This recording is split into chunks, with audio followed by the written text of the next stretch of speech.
ವಿಶ್ವದ ಎಲ್ಲಾ ಧರ್ಮದಲ್ಲೂ ಕಲಿಯುಗದ ಅಂತ್ಯದ ಉಲ್ಲೇಖ. ಬೌದ್ಧ ಧರ್ಮದಲ್ಲಿ ಕಲ್ಕಿಯ ಜನನ ಅಂತೆ, ಹೌದಾ? ಹಿಂದೂ ಪುರಾಣದಲ್ಲಿ ಮಾತ್ರವಲ್ಲ, ಪ್ರಪಂಚದ ಬೇರೆ ಬೇರೆ ಯಾವುದೇ ಧರ್ಮವನ್ನು ತೆಗೆದುಕೊಂಡರೂ ಅದರಲ್ಲಿ ಕಲಿಯುಗದ ಅಂತ್ಯದ ಬಗ್ಗೆ ಮತ್ತು ಕಲ್ಕಿ ಎಲ್ಲಿ ಹುಟ್ಟುತ್ತಾನೆ ಎಂಬುದರ ಬಗ್ಗೆ ಉಲ್ಲೇಖವಿದೆ. ಪುರಾಣಗಳ ಪ್ರಕಾರ 4 ಯುಗಗಳು: ಸತ್ಯಯುಗ, ತ್ರೇತಾಯುಗ, ದ್ವಾಪರ ಯುಗ ಮತ್ತು ಕಲಿಯುಗ. ನಾವೀಗ ಕಲಿಯುಗದಲ್ಲಿ ಜೀವಿಸುತ್ತಿದ್ದೇವೆ. ಕಲಿಯುಗದ ಅಂತ್ಯದ ಬಗ್ಗೆ ಹಿಂದೂ ಪುರಾಣದಲ್ಲಿ ಮಾತ್ರವಲ್ಲ, ಪ್ರಪಂಚದ ಬೇರೆ ಬೇರೆ ಯಾವುದೇ ಧರ್ಮವನ್ನು ತೆಗೆದುಕೊಂಡರೂ ಅದರಲ್ಲಿ ಕಲಿಯುಗದ ಅಂತ್ಯದ ಬಗ್ಗೆ ಉಲ್ಲೇಖವಿದೆ. ಹಿಂದೂ ಧರ್ಮದಲ್ಲಿ ಕಲ್ಕಿ ಅವತಾರ ಎತ್ತಿದ ಬಳಿಕ ಕಲಿಯುಗದ ಅಂತ್ಯ ಎಂಬ ಉಲ್ಲೇಖವಿದೆ. ಆದರೆ ಇತರ ಧರ್ಮಗಳಲ್ಲಿ ಬೇರೆ ರೀತಿಯ ಹೆಸರುಗಳನ್ನು ಉಲ್ಲೇಖಿಸಲಾಗಿದೆ. ಆದರೆ ಕಲಿಯುಗದ ಅಂತ್ಯ ಈ ರೀತಿಯಲ್ಲಿ ಇರುತ್ತದೆ ಎಂದು ಸರ್ವ ಧರ್ಮದಲ್ಲಿ ಉಲ್ಲೇಖವಿದೆ. ಕ್ರೈಸ್ತ ಧರ್ಮದಲ್ಲಿ ಕಲಿಯುಗದ ಅಂತ್ಯಕ್ಕೆ ಓರ್ವ ಹಾರ್ಸ್ಮ್ಯಾನ್ ಅಂದರೆ ಕುದುರೆಯಲ್ಲಿ ಮನುಷ್ಯ ಬರುತ್ತಾನೆ ಎಂಬ ಉಲ್ಲೇಖ ಮತ್ತು ನಂಬಿಕೆ ಇದೆ. ಹಿಂದೂ ಧರ್ಮದ ಪ್ರಕಾರ ಕೂಡ ಕಲ್ಕಿ ಬಿಳಿಯ ಕುದುರೆಯ ಮೇಲೆ ಬರ್ತಾನೆ. ಕುದುರೆ ಆತನ ವಾಹನವಾಗಿರುತ್ತೆ. ಆ ಕುದುರೆಯ ಹೆಸರು ದೇವದತ್ತ.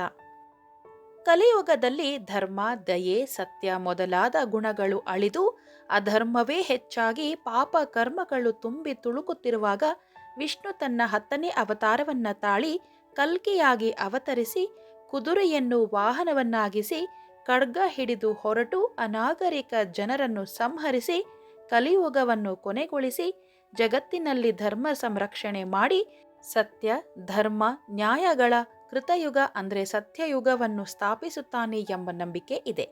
ಕಲ್ಕಿ ಮೊದಲಿಗೆ ಈ ಭೂಮಂಡಲದ ಮೇಲೆ ರಭಸವಾಗಿ ಬಲಗಾಲನ್ನು ಇಡುತ್ತಾನೆ. ಆಗ ಈ ಭೂಮಿಯನ್ನು ಹಿಡಿದಿಟ್ಟುಕೊಂಡಿರುವ ಕೂರ್ಮ ಇನ್ನೂ ಪಾತಾಳ ಲೋಕಕ್ಕೆ ಕುಸಿಯುತ್ತದೆ. ಆಗ ಭೂಮಿಯ ಮೇಲೆ ನೀರಿನ ಮಟ್ಟ ಹೆಚ್ಚಾಗಿ ಪ್ರವಾಹ ಉಂಟಾಗುತ್ತದೆ. ಅಲ್ಲಿಂದ ಕಲಿಯುಗದ ಅಂತ್ಯದ ಆರಂಭವಾಗುತ್ತದೆ. ಕಲ್ಕಿ ಬಂದ ನಂತರ ಕಲಿಯುಗದಲ್ಲಿ ಏನೆಲ್ಲ ಬೆಳವಣಿಗೆ ನಡೆಯುತ್ತದೆ ಎಂಬ ಬಗ್ಗೆ ಸಂಪೂರ್ಣ ಉಲ್ಲೇಖವಿದೆ. ಕಲ್ಕಿ ಹುಟ್ಟುವುದು ಬೌದ್ಧ ಧರ್ಮದಲ್ಲಿ ಶಾಂಬಲ ಅನ್ನುವ ರಾಜ್ಯದಲ್ಲಿ ವೈಶಾಖ ಪೂರ್ಣಿಮೆಯ 12 ದಿನ ಕಳೆದ ಬಳಿಕ ವಿಷ್ಣು ಯಶಸ್ ಮತ್ತು ಸುಮತಿ ಎಂಬ ಬ್ರಾಹ್ಮಣ ದಂಪತಿಯ ಸುಗರ್ಭದಲ್ಲಿ ಕಲ್ಕಿಯ ಜನನವಾಗುತ್ತದೆ. ಚಿಕ್ಕ ವಯಸ್ಸಿನಲ್ಲೇ ವೇದ ಪುರಾಣವನ್ನು ಬಲ್ಲವನಾದ ಕಲ್ಕಿ 64 ವಿದ್ಯೆಗಳನ್ನು ಬಲ್ಲವನಾಗಿರುತ್ತಾರೆ. ವಿಷ್ಣುವಿನ 10ನೇ ಅವತಾರಿಯಾದ ಕಲ್ಕಿಯ ಗುರು ವಿಷ್ಣುವಿನ 6ನೇ ಅವತಾರಿಯಾದ ಪರಶುರಾಮನಾಗಿರುತ್ತಾನೆ. ಪರಶುರಾಮನ ಬಳಿ ಕಲ್ಕಿ ಶಸ್ತ್ರಾಸ್ತ್ರಗಳನ್ನು ಅಧ್ಯಯನ ಮಾಡುತ್ತಾನೆ. ನಂತರ ಶಿವನ ಬಗ್ಗೆ ತಪಸ್ಸು ಮಾಡಿ ಕಲ್ಕಿಯ ತಪಸ್ಸಿಗೆ ಮೆಚ್ಚಿದ ಶಿವ ದೇವದತ್ತ ಎಂಬ ಕುದುರೆ ಮತ್ತು ವಜ್ರ ವೈಡೂರ್ಯದಿಂದ ಕೂಡಿದ ಕತ್ತಿಯನ್ನು ನೀಡುತ್ತಾನೆ.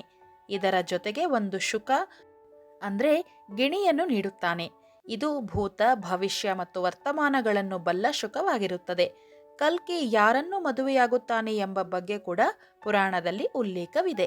ಸಿಂಹಳ ದೇಶದ ರಾಜ ಬೃಹದ್ರಥ ಮತ್ತು ಆತನ ಪತ್ನಿ ಕೌಮುಡಿಗೆ ಹುಟ್ಟುವ ಮಗಳು ಪದ್ಮ ಕಲ್ಕಿಯ ಮೊದಲನೇ ಹೆಂಡತಿಯಾದರೆ, ಶಶಿಧ್ವಜ ಮತ್ತು ಸುಶಾಂತನ ಮಗಳಾದ ರಮಾ ಕಲ್ಕಿಯ 2ನೇ ಹೆಂಡತಿ. ಇಲ್ಲಿ ಗಮನಿಸಬೇಕಾದ ಅಂಶ ಸಿಂಹಳ ಅಂದರೆ ಶ್ರೀಲಂಕಾ ದ್ವೀಪ. ಸಂಸ್ಕೃತದಲ್ಲಿ ಶಾಂಬಲ ಎಂದರೆ ಶಾಂತಿ ನೆಲೆಸಿರುವ ಸ್ಥಳ. ಹಿಂದೂಗಳ ಕಾಲಚಕ್ರ ತಂತ್ರ, ವಿಷ್ಣು ಪುರಾಣ ಮತ್ತು ಬೌದ್ಧರ ಜಾಂಗ್ಜುಂಗ್ ಎಂಬ ಗ್ರಂಥಗಳಲ್ಲಿ ಶಾಂಬಲ ನಗರದ ಉಲ್ಲೇಖವಿದೆ. ಅಧರ್ಮದಲ್ಲಿರುವವರಿಗೆ ಈ ಜಾಗ ಕಾಣಿಸುವುದೇ ಇಲ್ಲವಂತೆ.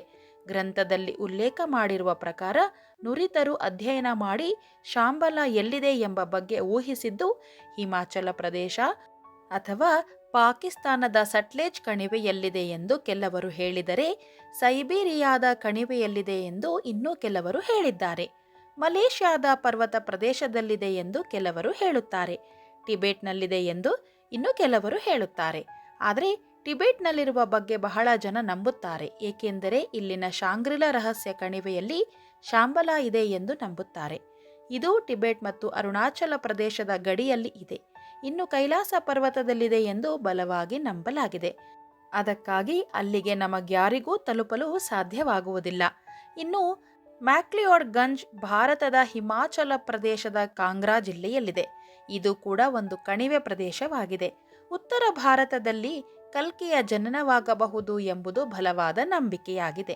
ಮತ್ತೊಂದು ಆಶ್ಚರ್ಯಕರ ಸಂಗತಿ ಎಂದರೆ ಕೆಲ ಉಲ್ಲೇಖಗಳ ಪ್ರಕಾರ ಶಾಂಬಲ ಇರುವುದು ಬರ್ಮುಡಾ ಟ್ರಯಾಂಗಲ್ನಲ್ಲಿ ಎನ್ನಲಾಗಿದೆ. ಯಾವಾಗ ಅಧರ್ಮದಲ್ಲಿರುವ ಕಲಿಯನ್ನು ಸೋಲಿಸಿ ಶಾಂಬಲಾ ದೇಶಕ್ಕೆ ಹಿಂದಿರುಗುತ್ತಾನೋ ಅಲ್ಲಿಗೆ ಕಲಿಯುಗ ಅಂತ್ಯವಾಗಲಿದೆ. ಅಲ್ಲಿಂದ ಮತ್ತೆ ಸತ್ಯಯುಗ ಆರಂಭವಾಗಲಿದೆ ಎಂಬ ನಂಬಿಕೆ ಇದೆ. ಈ ಸತ್ಯಯುಗದಲ್ಲಿ ಬೇರೆ ಬೇರೆ ದೇಶದಲ್ಲಿ ಬೇರೆ ಬೇರೆ ರಾಜ್ಯಗಳಲ್ಲಿ ಧರ್ಮವನ್ನು ಕಾಪಾಡುತ್ತಾ ಬಂದ ರಾಜರುಗಳಿಗೆ ರಾಜ್ಯವನ್ನು ಕೊಟ್ಟು ತಾನೂ ಕೂಡ ಶಾಂಬಲಾ ದೇಶಕ್ಕೆ ಹೋಗಿ ಅಲ್ಲಿ 1,000 ವರ್ಷಗಳ ಕಾಲ ರಾಜ್ಯಾಡಳಿತ ಮಾಡುತ್ತಾನೆ. ಅದು ಸತ್ಯಯುಗದಲ್ಲಿ ಎಂಬ ನಂಬಿಕೆ ಇದೆ. ಕಲಿಯುಗದಿಂದ ಕೆಲವು ಜನರಿಗೆ ಸತ್ಯಯುಗಕ್ಕೆ ಹೋಗುವ ಅವಕಾಶವಿದೆ. 1,000 ವರ್ಷಗಳ ನಂತರ ದೇವಾನುದೇವತೆಗಳು ಕಲ್ಕಿಯ ಬಳಿ ಬಂದು ನಿನ್ನ ಅವತಾರ ಸಂಪೂರ್ಣಗೊಂಡಿದೆ ಎಂದು ತಿಳಿಸಿದ ದಿನ ತನ್ನ ರಾಜ್ಯಭಾರವನ್ನು ಮುಕ್ತಾಯಗೊಳಿಸಿ ತನ್ನ 2 ಪತ್ನಿಯರ ಜೊತೆ ವೈಕುಂಠಕ್ಕೆ ತೆರಳುತ್ತಾನೆ. ಜಗತ್ತಿನ ಎಲ್ಲಾ ಧರ್ಮದಲ್ಲಿ ಉಲ್ಲೇಖ ಇರುವಂತೆ ಕಲಿಯುಗದ ಅಂತ್ಯದ ಕತೆ ಇದು. ಇಲ್ಲಿಯವರೆಗೆ ಕಲಿಯುಗ 5,530 ವರ್ಷಗಳು ಕಳೆದಿವೆ. ಕಲಿಯುಗದ ಒಟ್ಟು ಅವಧಿ 4,32,000 ವರ್ಷಗಳು. ಈಗ ಇರುವುದು ಕಲಿಯುಗದ ಮೊದಲ ಹಂತ. ಸರ್ವಂ ಶ್ರೀಕೃಷ್ಣಾರ್ಪಣಮಸ್ತು.